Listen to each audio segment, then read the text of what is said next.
And so, what's your name? My name is Mark. In the Middle East. Mark. So, what's happening? What's happening in there? That's their book. They're having a care banquet. And this is their annual banquet. Wow. The Council of Arab Islamic Relations and American Islamic Relations. American Islamic Relations. And so what we know for sure is they do have an imam from New York in there.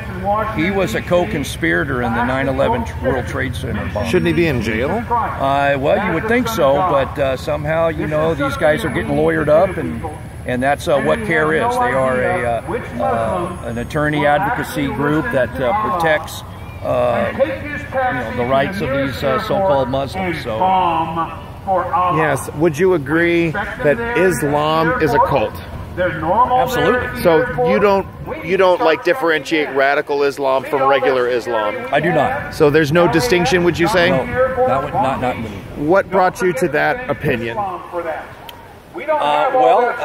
Just research and reading and seeing, talking to Muslims over the years. And, they're getting protected by our laws here in America. They're getting protected by constitutional law. Okay. And so with that, they don't have to come in with bullets flying and bombs crashing. What they need to do is they're going to get protected. They're going to get lawyered up. Okay. And then when the time is right, then they're going to make their move. They're going to strike. They have made no bones about it. They want to take over the White House. They want to take over America. They want to see Sharia law instituted. Right. Do you think that Sharia law and our Constitution are incompatible? Incompatible. Why?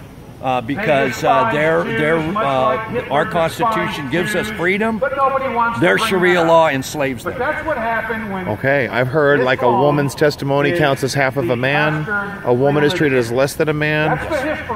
What's the consequence for apostasy in Islam? A death. That doesn't sound compatible with the Constitution, does it? Yeah, that's not freedom. That's enslaved. Right. So what do we need to do? What should we ban Islam, or should we shut down? What do you want to see done to stop the taqiyya? I guess that's, what do we do? Hey man, I say Trump, let's build that wall. Build the wall. Let's put some military on that wall. Let's protect our borders, because without our borders, without our language, and then without our cultures, we're going to be doomed. We have all these Muslims here already. What should we do?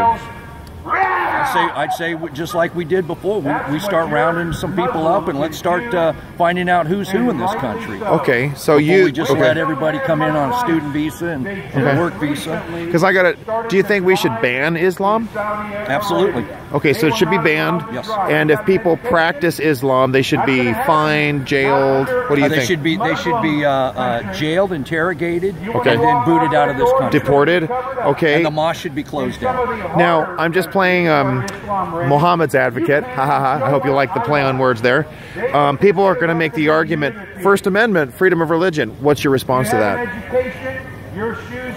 Well, number one, then you got to question, is it a religion? Ah, okay. So maybe Islam shouldn't be viewed as a religion at all? Well, I've actually heard from Islamists themselves, Muslims themselves, saying it is not a religion, it is an ideology, a political ideology. Ah, so that will ensure that we are able to retain our constitutional rights, that we're not compromising our values as a Western liberal society. We are for freedom of religion. What I've also started to say to people is, you can believe whatever you want, but you don't get to pick my pocket or break my bones. Would you agree that Islam doesn't meet that criteria? Absolutely. Yeah. Okay, well, I appreciate it. Mark? Yeah. Yes. Thank you. What's your name? Arthur. All right, Arthur. Thank you.